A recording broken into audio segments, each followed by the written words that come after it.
కావ్య మారన్ ఐపీఎల్లోని Sunrisers Hyderabad team CEO అలాగే యజమాని కూడా. కావ్య మారన్ 1992 ఆగస్టు 6న చెన్నైలో పుట్టింది. సన్ రైజర్స్ మ్యాచ్లు ఎక్కడ జరిగితే అక్కడ కావ్య తప్పకుండా ఉండాల్సిందే. ఎందుకంటే సన్ రైజర్స్ టీంకి స్టార్ ప్లేయర్ లేకపోయినా ఈమె ఆ టీంకి ఓ స్టార్. కావ్య కోసమే సన్ రైజర్స్కి సపోర్ట్ చేసేవారు కూడా ఉన్నారంటే నమ్మక తప్పదు. మ్యాచ్ ఓడినా గెలిచినా ఆమె క్యూట్ ఎక్స్ప్రెషన్స్ ఆ మ్యాచ్కే హైలైట్ అవుతాయి. కెమెరాలన్నీ కూడా ఆమె వైపే ఫోకస్ పెడతాయి అంటే అర్థం చేసుకోవచ్చు. క్రికెట్ ఆటగాళ్లకు ఏ మాదిరి తీసుకొని అభిమానులు కావ్య పాప సొంతం. ఫ్రాంచైజ్ ఓనర్ అయినా సరే చిన్నపిల్లల స్టేడియంలో ఆమె చేసే అల్లరి అంతా ఇంత కాదు. ఆరెంజ్ ఆర్మీకి బిగ్ సపోర్ట్ కావ్య పాపనే. ఎప్పుడైనా తన టీం ఓడిపోతుంటే అదే రేంజ్లో డేలా పడిపోతూ ఉంటుంది. ఒక మాటలో చెప్పాలంటే కావ్య మారన్కి సపరేట్ ఫ్యాన్ బేస్ ఉంది. అలాంటి కావ్య పాప ఫైనల్లో కన్నీరు పెట్టింది. తన అభిమానుల మనసులను బాధ పెట్టింది. తన కన్నీరు చూసి సన్ రైజర్స్ అభిమానులు తట్టుకోలేకపోయారు. దానికి కారణం కోల్కతా నైట్ రైడర్స్ కప్పు కొట్టుకుపోవడమే. చెన్నై చిదంబరం స్టేడియంలో వన్ సైడ్గా మ్యాచ్ జరిగింది. ఆరెంజ్ ఆర్మీ గుండెలు బద్దలు చేసింది. ఈసారి కప్పు కొట్టి తీరుతాం అన్నంత ధీమాతో ఫైనల్లో అడుగుపెట్టిన ఆరెంజ్ ఆర్మీకి మొదట్లోనే గట్టి దెబ్బ తగిలింది.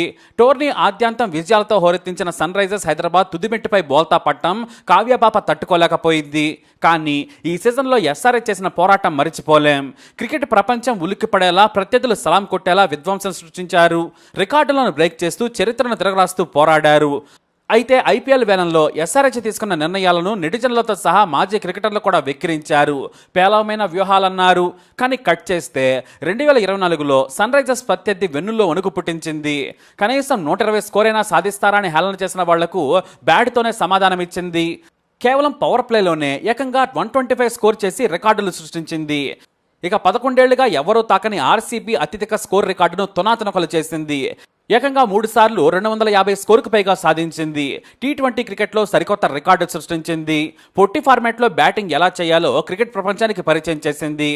ఇక కేవలం 15-16 బంతుల్లోనే హాఫ్ సెంచరీ, 35 బంతుల్లో సెంచరీ చేసి కావ్య పేరు నిలబెట్టారు సన్ రైజర్స్. కానీ ఫైనల్లో తడబడి cup చేజార్చుకుంది.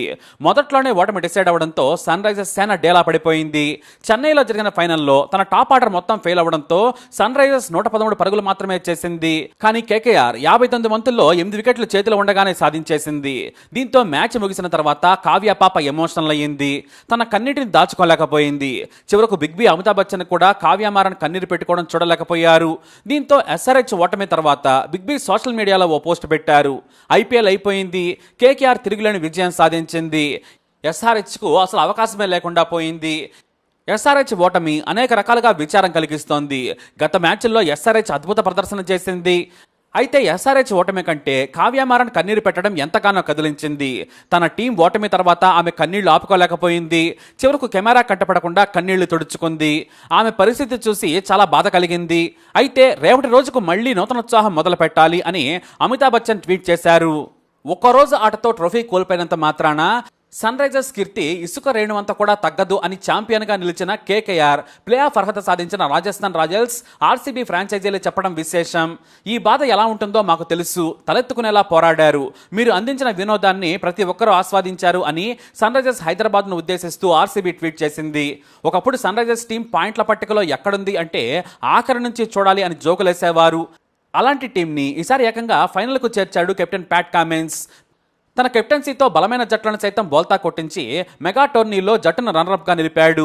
Cup గెలవనప్పటికీ sun Risers power ఏంటో అందరికీ తెలిసింది. ఈ టైటిల్ పోయిన బాధలో ఉన్న కావ్య కూడా ప్రత్యర్థి టీంను అప్రిషియేట్ చేస్తూ చప్పట్లు కొట్టింది.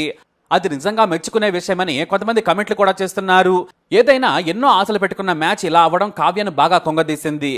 ఫ్రాంచైజ్ హైదరాబాద్ అయినా తన సొంతూరైన చెన్నైలో ఇలా జరగడం ఆమెకు ఇంకా బాధ అనిపించింది. నిజంగా ఎస్ఆర్హెచ్ మెరుపులు మెరిపించింది, కానీ చివరిలోనే టప్పటడిగేసింది. మరి వచ్చే ఐపీఎల్ అయినా కప్పు కొడుతుందని ఆశిద్దాం. మీ అభిప్రాయాన్ని కమెంట్ ద్వారా తెలియజేయండి. ఇప్పుడు అప్డేట్స్ కోసం మా ఛానల్ ఫాలో అవ్వండి, అలాగే తప్పకుండా సబ్స్క్రైబ్ చేసుకోండి.